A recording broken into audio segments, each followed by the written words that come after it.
Hello, good morning students. Today we are starting a new topic. उसका नाम है ध्वनि. तो आइए आज हम हमारा एक नया टॉपिक शुरू करें जिसका नाम है ध्वनि. ध्वनि क्या है? ध्वनि एक ऊर्जा का रूप है. आप कैसे कह सकते हैं कि ये एक ऊर्जा का रूप है?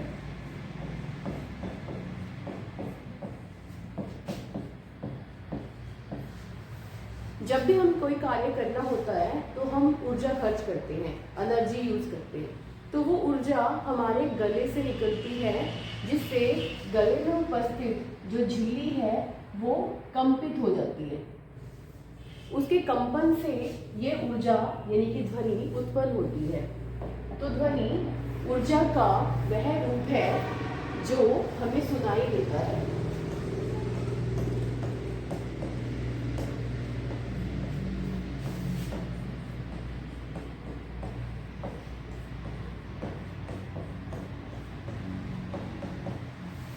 ऊर्जा का रूप जो हमें सुनाई देता है उसे ध्वनि कहते हैं.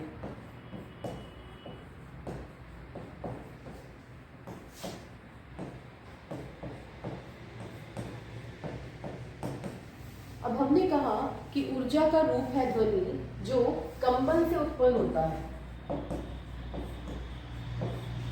कंपन किसी भी वस्तु में अगर कंपन होगा तो वह ध्वनि उत्पन्न करती है.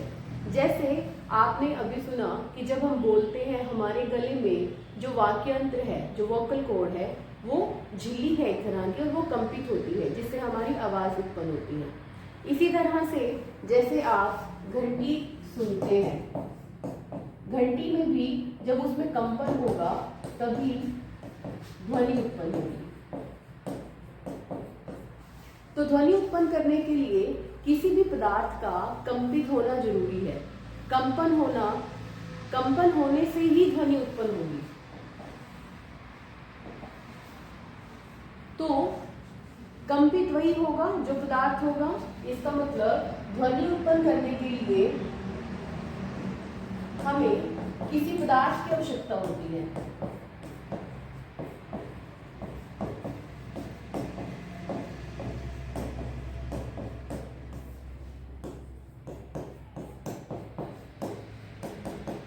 जो कंपित हो.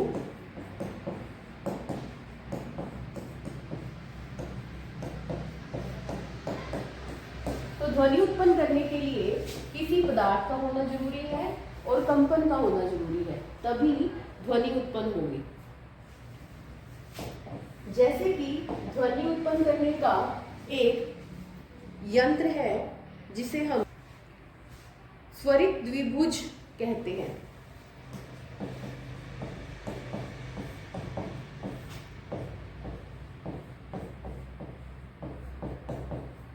स्वरित द्विभुज means tuning fork. Tuning fork में दो भुजाएं होती हैं. ये दो भुजाएं जब कंपित होती हैं तो ध्वनि उत्पन्न होती है. कंपित होने का मतलब जो भुजा यहाँ पर है वो एक बार यहाँ आएगी और जो भुजा यहाँ पर है वो एक बार यहाँ आएगी. मीन्स उसकी भुजाओं का आगे और पीछे होना जो कंपन दर्शाता है. अगर भुजा आगे की तरफ आ रही है तो उसके पास के जो वायु के कण हैं वो उनको धकेलेगी आगे की तरफ, जिसकी वजह से जो वायु के कण उसके आगे वाले हैं वो पास पास आ जाएंगे. और जब ये भुजा पीछे की तरफ जाती है तो जो वायु के कण हैं वो दूर दूर हो जाते हैं, उनके बीच में स्पेस ज्यादा हो जाता है. और इससे आगे वाले कण जो दूर दूर थे तो ये कण अब इन्हें धक्का मारेंगे. इनको धकेलने की वजह से जो दबाव है उसकी वजह से ये आगे वाले कणों को फिर पास पास ले आते हैं. इसी तरह से यहाँ पे जब वो कण आगे की तरफ धक्का देंगे तो वो कण आगे आ जाएंगे, पास में आ जाएंगे और कुछ आगे वाले कण दूर दूर होंगे. जहां पर ये वायु के कण पास में है इसे हम संपीड़न कहते हैं. और जहां पर वायु के कण दूर दूर है इन्हें हम विरलन कहते हैं।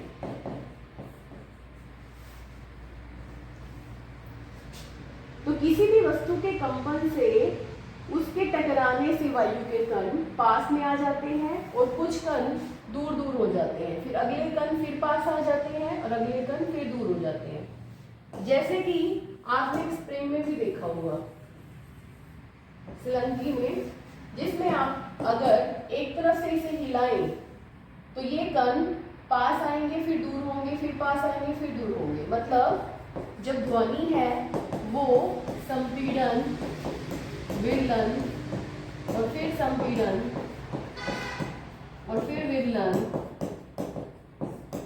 इस रूप में हमारे कानों तक पहुंचती है। यहां हमारा ध्वनि का स्रोत था जहां से ध्वनि उत्पन्न हुई, और जो बीच में वायु के कण हैं वो पास आए फिर दूर हुए, फिर पास आए फिर दूर हुए, फिर पास आए, और इस तरह से संपीड़न विरलन, संपीड़न विरलन, संपीड़न के रूप में हमारे कान तक पहुंचते हैं। तो वायु के कण कहीं नहीं जा रहे, वो वहीं पे हैं, सिर्फ उनकी स्थिति कम पास में या दूर हो रही है। जो हमारे कानों तक पास के, उसके पास के वायु के कण जब हिल जाते हैं, इसके हिलने से यहाँ हमारे कान के पास के वायु कण जब हिलेंगे तब हमें सुनाई देगा। इस प्रकार से ध्वनि संपीड़न और विरलन के रूप में वायु के कणों को हिलाती है, और जब हमारे कान के पास के कण हिलते हैं तो हमें ध्वनि सुनाई देती है। तो ध्वनि का उत्पन्न होना, उसका कारण है कंपन, और ध्वनि का चलना, उसका कारण है संपीड़न और विरलन। इस प्रकार ध्वनि जो है उत्पन्न होती है और एक स्थान से दूसरे स्थान पर जाती है। तो अब यहाँ पे हमने देखा कि ध्वनि उत्पन्न होने के लिए हमें पदार्थ चाहिए,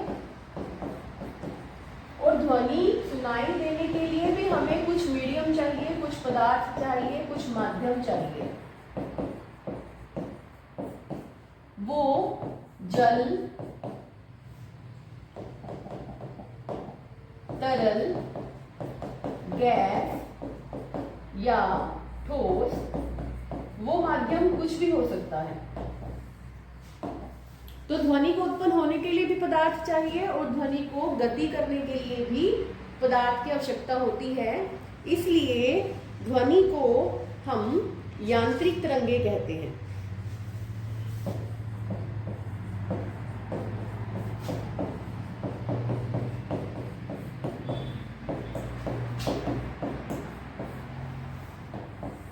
तो ध्वनि क्या है?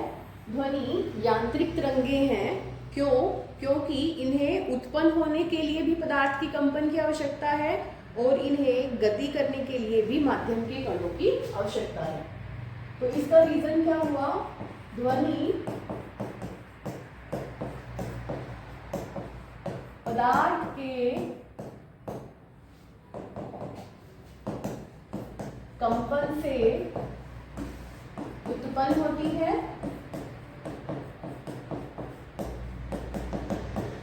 और पदार्थ के द्वारा ही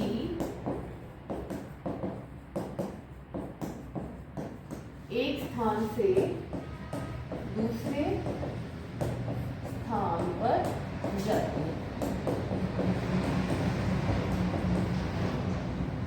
इसलिए ध्वनि तरंगों को यांत्रिक तरंगे कहते हैं।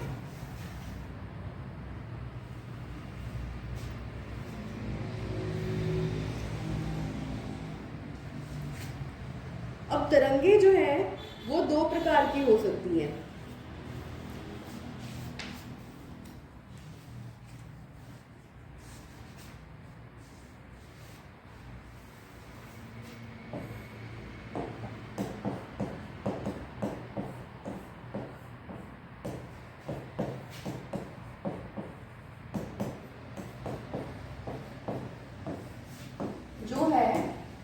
अनुप्रस्थ और अनुदैर्ध्य।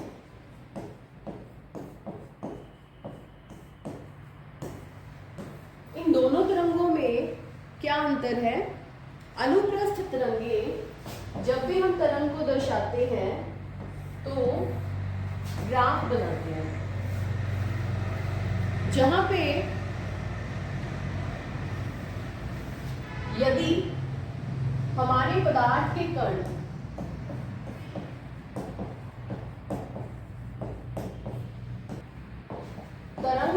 तरंग के संचरण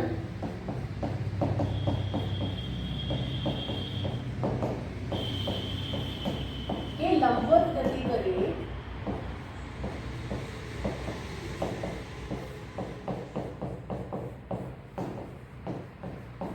तो उन्हें अनुप्रस्थ तरंगे कहते हैं। जबकि यदि पदार्थ के कण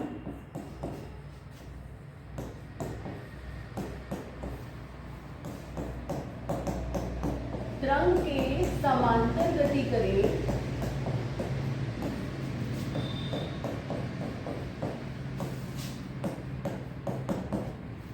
तो उन्हें अनुदैर्ध्य तरंग कहते हैं। तो पदार्थ के कण जिस दिशा में तरंग जा रही है, अगर उसी दिशा में पदार्थ के कण भी जाएंगे तो उसे हम अनुदैर्ध्य तरंग कहेंगे। जबकि अगर हमारी जो तरंग है वो इस दिशा में जा रही है और पदार्थ के कण जो है उसके लंबवत गति कर रहे हैं, ऊपर या नीचे हो रहे हैं इसमें तरंग पदार्थ के कण, तो उसे हम अनुप्रस्थ तरंग कहेंगे। और यहाँ पर पदार्थ के कण जो है जिस दिशा में हमारी तरंग जा रही है उसी दिशा में गति कर रहे हैं तो उसे हम अनुदैर्ध्य तरंग कहेंगे। तो यहाँ पे हम देखते हैं कि पदार्थ के कण होते हैं ऊपर या नीचे। तो यहाँ से क्या बनते हैं? यहाँ से बनते हैं उभार या गहराव। जो उभार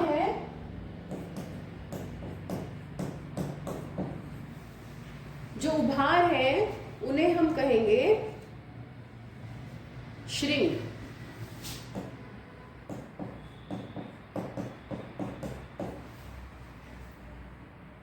और जो गहराव है उन्हें हम कहेंगे गर्त। तो अनुप्रस्थ तरंगों में यह होता है जबकि हमारी जो ध्वनि की तरंगे हैं वो ध्वनि की तरंगे अनुदैर्ध्य तरंगे हैं, क्योंकि पदार्थ के कण भी उसी दिशा में गति कर रहे हैं, कभी आगे होते हैं कभी पीछे होते हैं, तो इसलिए इसको हम अनुदैर्ध्य तरंगे कहेंगे। तो इसका ग्राफ समझते हैं।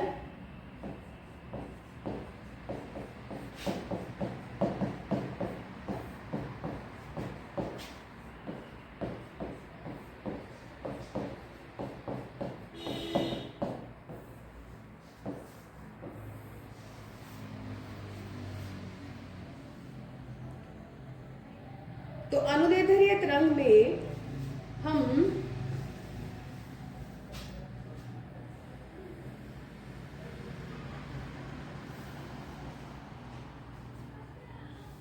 जहां पे पदार्थ के कण जो है वो पास पास है तो उसका ग्राफ हम ऊंचा लेके आते हैं, जो घनत्व दिखाता है। यहाँ घनत्व अधिक है और नीचे की तरफ जो है वो कण दूर दूर दिखा रहे हैं तो वो घनत्व कम है।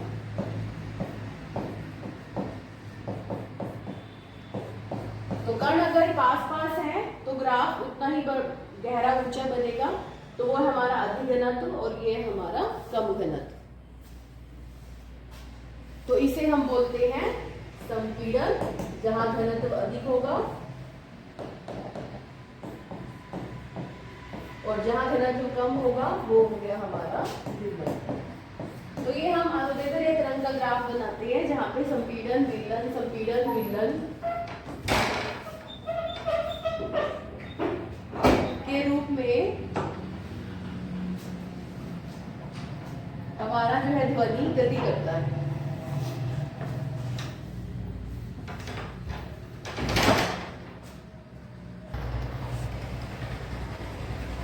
तो इस प्रकार ध्वनि जो है वो संपीड़न विलयन के रूप में ये उभार और ठहराव बना रही है जो घनत्व को दिखाता है, तो इसे हम ध्वनि तरंग कहेंगे। इसमें जो कण है वो उसी दिशा में गति कर रहे हैं जिस दिशा में हमारी तरंग जा रही है, तो ये इसलिए अनुदैर्ध्य तरंग हुई।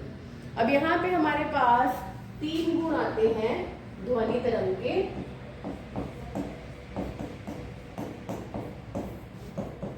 जिसमें हमारे पास सबसे पहला गुण है ध्वनि की प्रबलता।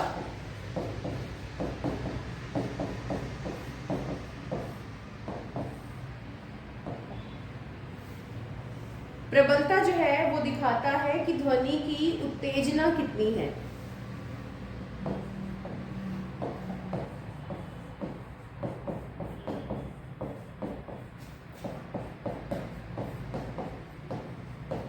ध्वनि की उत्तेजना मीन्स अगर ऊंचाई जितनी ज्यादा होगी इसका मतलब ध्वनि उतनी ही उत्तेजित होगी, और जितनी ज्यादा उत्तेजना होगी ध्वनि उतनी ही प्रबल होगी। जैसे किसी दरवाजे को आप धीरे से खड़काते हो तो मतलब ध्वनि की प्रबलता यानी कि उत्तेजना जो है वो कम है, इसका लेवल चेक देखो, इसमें इससे पता चलता है कि प्रबलता कितनी है। इसमें प्रबलता कम है, इसमें प्रबलता ज्यादा है। तो ये जो है ध्वनि की उत्तेजना से प्रदर्शित होती है। जितनी ज्यादा प्रबल होगी ध्वनि उतनी ही हमें जोर से सुनाई देगी। ठीक है। दूसरा है तारतव। ध्वनि का तारतव जो है वो दिखाता है कि ध्वनि मोटी है या पतली आवाज है।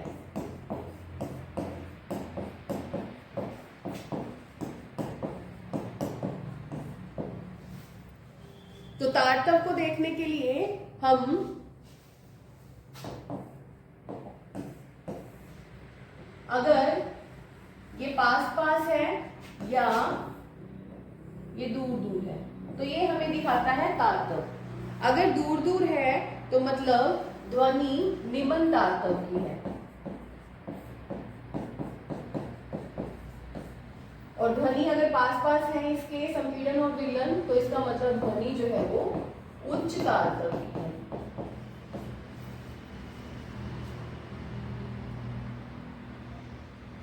ध्वनि का उच्च तारतव होना मतलब ध्वनि पतली है, और ध्वनि का निम्न तारतव होना मतलब ध्वनि मोटी है।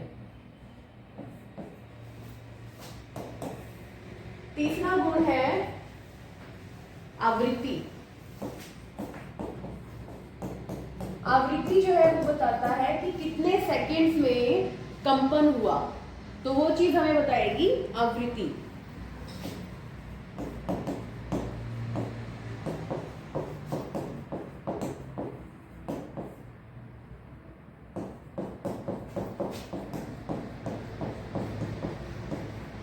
तो प्रति सेकंड कंपन की संख्या जो होती है वो हमें आवृत्ति बताती है कि ध्वनि की आवृत्ति कितनी है।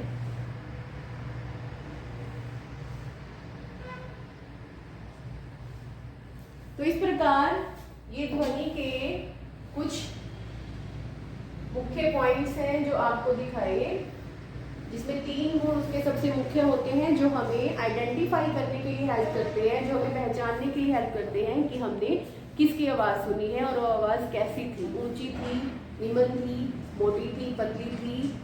तो ये हैं 3 मुख्य गुण जो हमें ध्वनि को पहचानने में सहायता करते हैं।